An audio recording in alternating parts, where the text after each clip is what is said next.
Now, what about China? China is going through a possible hard landing. But that should be no concern to us. It should be the concern of a lot of countries that have depended on Chinese investment. As you know, the Americans were funded by China for many years. But for us, as I wrote in the paper I sent earlier, it might actually be an opportunity to send to China, especially as President-elect Duterte is taking a less confrontational approach to China, high-value food products, in addition to the bananas and pineapples that we're already sending, add to them cacao, coffee, palm oil, all the high-value agribusiness products that can be made possible with our helping people, especially in Mindanao, with the necessary infrastructure. Why do I say that? Because even if China slows down, let's say to 4%, it doesn't really matter.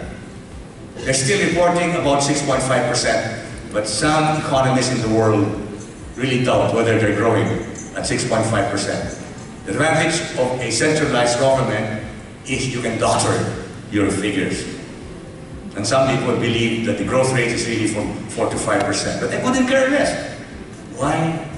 Because China has already 400 million middle class and rich people who are dying to eat more bananas, more pineapples, to drink more chocolate, etc., etc. If we put our act together and really make Philippine agriculture as productive as Thailand, Malaysia, and Vietnam, we will have a huge market. Okay. And more. So, what were the factors behind the success in IT BPM? First and foremost, I have again to give credit to CIPC. Mr. Joe Liu is not here, but he was around a while ago. It was in the 90s that we really saw the slowdown in the entries of the manufacturing players. So that's why we have to decide further, like what should be the next. And there was already that evidence of good talent in terms of the IT, ComSci, and anything about development. Second is Cebu's vision to become one of the IT hubs. Well, it's a fact that we were so engrossed in looking at an alternative to manufacturing, but at the same time, we already discovered the strength of our academia as well. Plus the fact of those so-called individuals who have gone business outside the established credibility outside the Philippines, and were invited to come back. A big number of those people were here. Though some of them were not Filipinos, but they were able to set up. Like, for example. Then, just like what I've said, the availability of talent. Consistent to what Bong mentioned yesterday, that there's really a need to have strong cohesion between industry and academia. Actually, in Cebu, it's not much of an issue because there's a strong collaboration between industry and academia.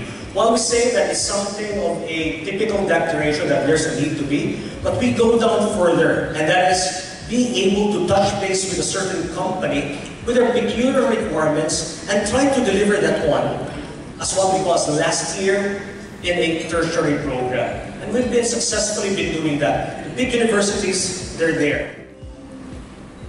And this is one that I would like to brag about. I can remember in 2004 or 2005, before Glenn Westerman passed away, like there was one video like this, that one of the best kept secrets of Cebu is Snippet.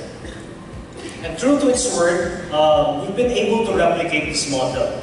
And as a result, with this model being replicated, we were able to help out, to certain influence other cities using this particular model. And up to today, we are looking at more than 40 other cities who are already having their own sets of ICT councils. A collaborative and supportive ecosystem. It's not just about talking about the industry, it's not just talking about the ecosystem, it's actually the community itself where you actually operate. There's that natural drive to simply help out. And if you look at the bigger scale, and if you try to check out the ripple effect, you can see how much effect comes in because of ICT. There are indirect revenues that you can actually behold on, other than the so-called